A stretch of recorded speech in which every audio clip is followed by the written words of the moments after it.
दे गुरु के नाम की मस्ती पिला दे गुरु के नाम की मस्ती पिला दे गुरु के नाम की मस्ती पिला दे गुरु के नाम की मस्ती पिला दे गुरु के नाम की मस्ती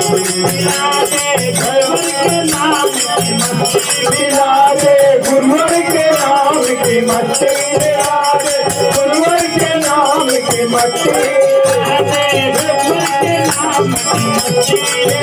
दे गुरु के नाम की मस्ती गुरुवर के नाम के मस्ती पिला दे गुरुवर के नाम के मस्ती पिला दे गुरुवर के नाम के मस्ती पिला दे गुरुवर के नाम के मस्ती। लोग पीते हैं मैखानों में जाकर, महाराज जी लोग पीते हैं मैखानों में जाकर, तो गिरते हैं कहाँ? गिरते हैं भैया नाजी में कह रहे हैं, सही है।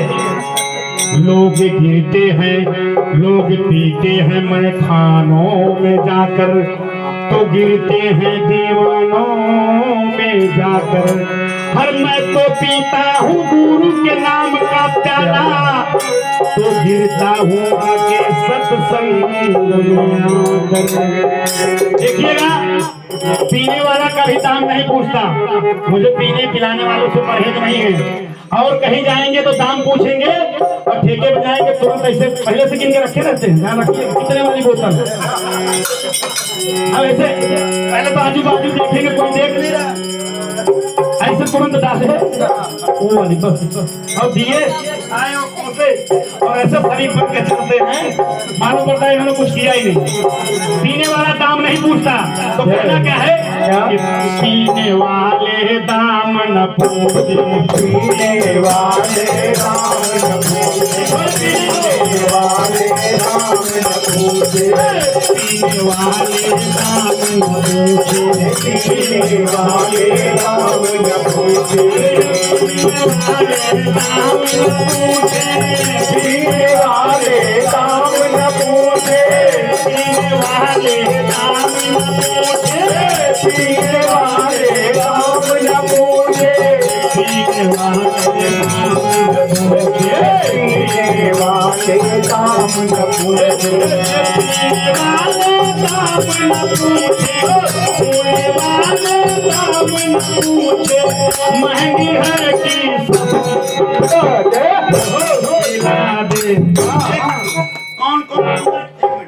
कौन कौन गुरुवर के नाम की मस्ती का प्याला पीना चाहता? दोनों हाथ ऊपर है, दोनों हाथ, जिसको भगवान ने सुंदर हाथ। देखिए पता क्या है, कथा भजन सत्संग कीर्तन जब तक सुनाना चाहिए तब तक पंडाल में एक व्यक्ति बैठा रहे।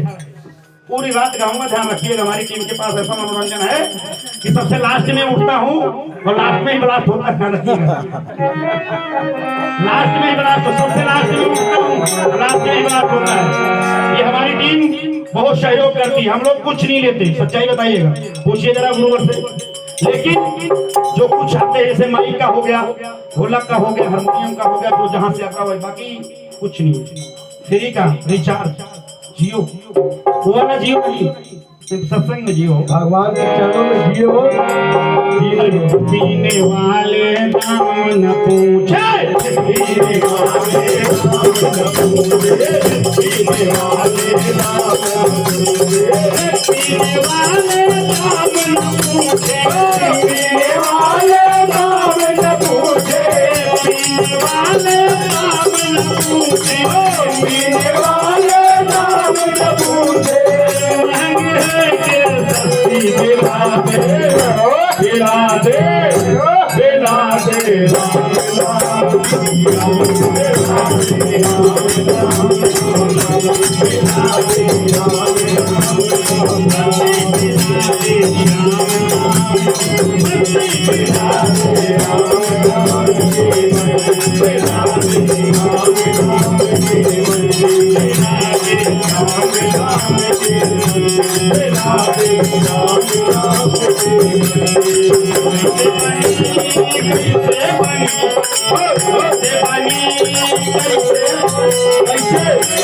मैं कह रहा हूँ कैसे बनी ये कह रहा फुलौरी बिना चटनी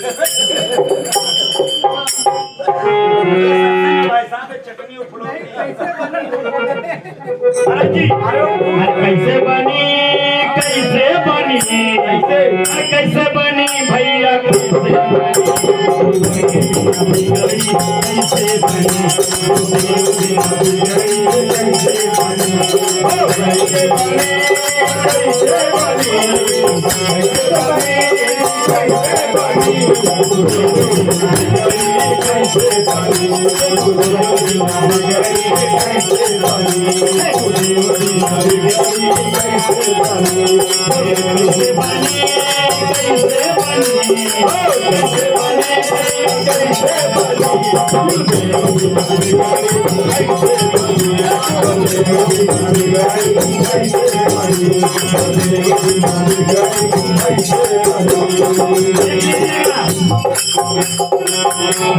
बनी गई नीरों के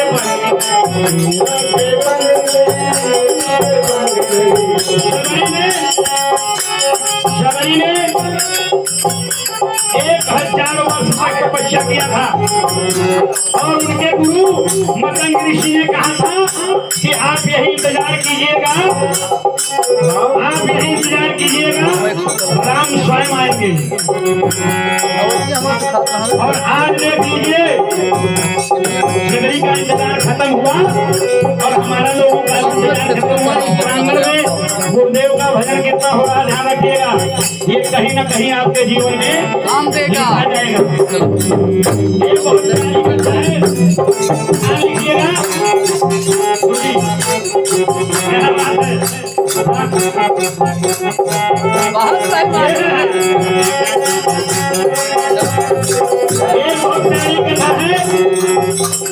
एक छोटा सा बालक महाराज जी, एक छोटा सा बालक आज के काफी साल पहले, बहुत बड़ी प्यारी कथा है, थोड़ा सा शॉर्ट में सुनाइएगा, लास्ट भजन है, उसके बाद विराम देते हैं। आप लोगों को सोना भी है, ड्यूटी भी जाना, हमको भी जाना है। 7 साल की उम्र में परदेश आया, उसके घर में कोई नहीं था, लेकिन एक बूढ़ा बुजुर्ग बाप था। 7 साल की उम्र में परदेश आया और परदेश 20 साल तक टिका रहा। भाई ध्यान से सुनिएगा, बहुत प्यारी कथा है, सबके लिए है। देखना आ रहा है, चलो क्या कुछ नहीं महाराज जी। जब 20 साल तक वो परदेश से गांव नहीं लौटा तो बाप का कलेजा कांप उठा और बाप उसी एड्रेस, उसी पते पर बंबई पहुंच गया उस अपने बेटे की खबर लेने के लिए। पहले मोबाइल नहीं था भैया, ध्यान रखिएगा कि गूगल बाबा सर्च कर देते थे और सिग्नल बता देते थे ऑटो ड्राइवर को कि किधर से गाड़ी घुमाइएगा, है कि नहीं। ट्रेन पकड़ के मुंबई गया और वहां उस एड्रेस पता पे कई लोगों से पूछा, लेकिन कोई एड्रेस पता नहीं बता पाया। भूख के मारे बूढ़ा बुजुर्ग तड़पता रहा, लेकिन किसी ने नहीं पता बताया। एक वकील साहब कचहरी से छूटे हुए थे और रास्ते में आ रहे थे। उस बात को यकीन हो गया कि कचहरी में रहने वाले व्यक्ति को हर खबर होती है, हो सकता है इनको ये एड्रेस पता मालूम हो, मैं इनसे पूछ लूं। लेकिन वकील साहब को अपनी कोर्ट पर गुमान था, ध्यान रखिएगा भाइयों। जब वो बूढ़ा बुजुर्ग गांव का व्यक्ति मैला कुचैला कपड़ा पहने हुए, बाबूजी बाबूजी बाबूजी रुकिए, ये एड्रेस पता बता दीजिए, मैं सुबह से भटक रहा हूँ, शाम हो गई, मुझे अपने बेटे के पास जाना है। वकील साहब को खुदा न खास्ता परमात्मा की दया से उस दिन कोई मुवक्किल नहीं मिला था, खाली टिफिन लेके गए थे, खा के चले थे। टिफिन लेके गए थे और खा के चले आए थे, उनकी जेब में 1 भी रुपए नहीं आया था। ध्यान रखिएगा मित्रों, जब पैसा नहीं आता ध्यान रखना बहुत खींच होती है। वकील साहब सोचे कि मैं MA BA LLB किया हूं, इनको एड्रेस बताने के लिए। वकील साहब को पता था कि कच्चे रास्ते से चले जाइए, आगे एक मेडिकल स्टोर आएगा, वहीं ये एड्रेस पता है, लेकिन गुस्से में तमतमा गए। उन्होंने कहा कि इधर रास्ता नहीं है, इधर उल्टा बता दिए। ध्यान रखिएगा, पता था कि इधर है, खींच के मारा बता दिए कि इधर रास्ता नहीं है, इधर चले जाइए। बूढ़ा बुजुर्ग मान गया वकील साहब की बात की, वकील साहब सही बता रहे हो। लेकिन बूढ़ा बुजुर्ग उल्टे रास्ते गया, सामने था उसका मकान, ध्यान रखिएगा, सामने था उसका मकान, लेकिन वकील साहब खींच के मारा नहीं बताए। और बूढ़ा बुजुर्ग उस रास्ते पे चला गया। ऐसे ही कहीं भजन कीर्तन हो रहा था, जैसे आज हमारे गुरुदेव जी करवा रहे हैं। वो भूख प्यास से बेहबल होता हुआ शाम हो रही थी, ऐसे भजन कीर्तन हो रहा था। वैसी भजन कीर्तन में पहुंचा और जब एड्रेस पता नहीं मिला तो वहां बैठ गया। लास्ट में प्रसाद बटा आरती हुई, वो प्रसाद को खाया, आत्मा में तृप्ति हुई और उन वकील साहब को बहुत आशीर्वाद दिया कि भला हो उस वकील साहब का। मैं भूख प्यास से तड़प रहा था, उन्होंने अगर इधर रास्ता नहीं बताया होता तो मुझे प्रसाद मिलता, न मुझे चाय मिलती, न मुझे केला मिलता, न मेरे भूख की क्षुधा जाती। वकील साहब को आशीर्वाद दिया कि जाओ वकील साहब, आप स्वर्ग में रहना, जब भी रहना, ध्यान रखिएगा। वो प्रसाद लेके चला गया। किसी से वहीं पूछा, सज्जन भैया जैसे प्रधान बैठे हैं, ये पता कहाँ मिलेगा? तो उन्होंने कहा कि जिधर से है आप आए उधर चले जाइए, मेडिकल स्टोर के बगल ये पता है। और रास्ते में चला गया, वकील साहब को आशीर्वाद देते चला गया। खुदा ना खास्ता ध्यान रखिएगा, वकील साहब की उसी रात में टेंशन के कारण भैया जो 2 लाख रुपए रोज कमाता हो और एक दिन 54 भी ना कमाए तो जीवित रहेगा क्या? नहीं रहेगा। वकील साहब की कचहरी में पेशी हुई, कहा कि इनका खाता बही ले आओ भैया, देखेंगे कितने साल तक क्या कमाए हैं। और जब पलटा गया तो सब झूठा ही झूठ। वकील भैया सच नहीं बोलते, ध्यान रखिएगा। बचा लेते हैं पैसे के दम पे, उसको भी जो खास मुजरिम होता है। लेकिन भगवान ने कहा कि नहीं, इनका खाता वही देखिए, कहीं ना कहीं तो अच्छा काम किया होगा। आइए उस बाबा के पास जब उधर गया तब तक देखा कि उसका बेटा ड्यूटी से छूट के आ रहा था। ध्यान रखिएगा, माँ बाप की आंखें कभी धोखा नहीं खाती। आप भूल सकते हो लेकिन माँ बाप आपको 15 साल बाद, 20 साल बाद ही आपको पहचान लेंगे, चाहे आप कोई भी रूप बना के चले जाइए। अगर किसी को यकीन ना आए तो एक दिन आप अपना हुलिया बदल के अपने माँ बाप के पास पहुंच जाइए। अगर ना पहचान लें तो आप जो कहिएगा वो हार जाओगे। माँ बाप में इतनी तेज होता है, सच्चाई है। माँ बाप ने वो पहचान लिया कि ये मेरा बिटवा है, वही है जो आया था। अरे दादा आप कहाँ थे? बेटा आप आए नहीं, इसीलिए मुझे आपको देखने का दिल किया, मैं आ गया हूँ और आपसे मिलने आ गया हूँ। दोनों बिलक के इतना रोए 20 साल बाद अगर कोई मिलता है तो रोता ही है। आजकल मैंने सुना है कि लोग ड्रामा देखकर रोते हैं और रोते हुए देखकर कहते हैं ड्रामा कर रहा है वो।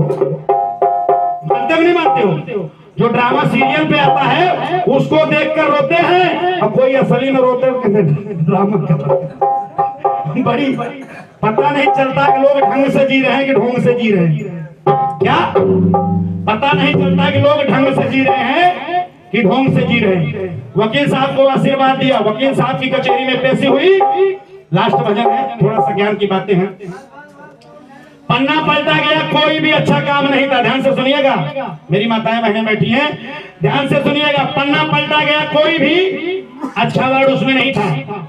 लेकिन भगवान को यकीन नहीं है कि कोई ना कोई कुछ ना कुछ नेक काम के जरूर आता है। जो ध्यान से बारीक वाला पन्ना पलटा, बारीक वाला जब पन्ना पलटा गया तो वही जो बूढ़े बुजुर्ग को उन्होंने गलत रास्ता बताया था वो सही रास्ता था। क्या सही रास्ता था?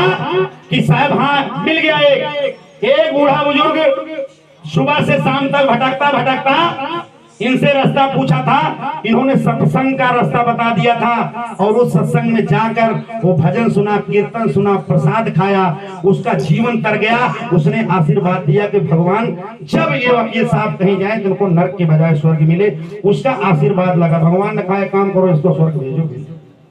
ध्यान रखिए, इससे सीख ये मिली कि अगर आप भजन कीर्तन, अगर बात अच्छी लगी हो तो एक बार जोरदार तालियां। इससे यही सीख मिलती है कि अगर आप भजन कीर्तन में कहीं आप रहते हैं तो ध्यान रखिएगा, इसका आपको प्रॉफिट, लाभ आपको नहीं आपके पूरे परिवार को मिलेगा। कहने का अरे कैसे बनी भैया, कैसे बनी सत्संग बिना जिंदगी, कैसे बनी सत्संग बिना जिंदगी, कैसे बनी सत्संग बिना जिंदगी, कैसे बनी, कैसे बनी बिगड़ैया कैसे बनी भजन बिना बिगड़ैया कैसे बनी प्रेम बिना बिगड़ैया कैसे बनी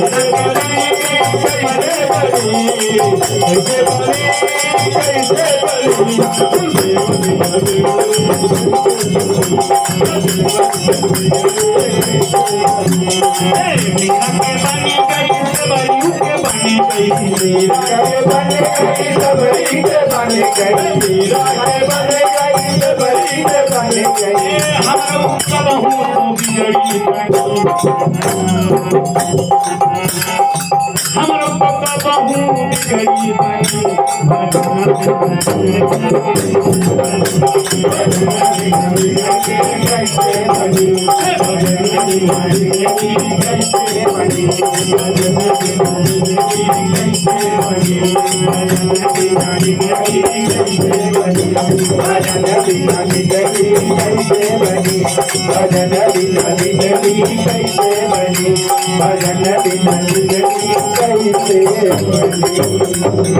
महाराज की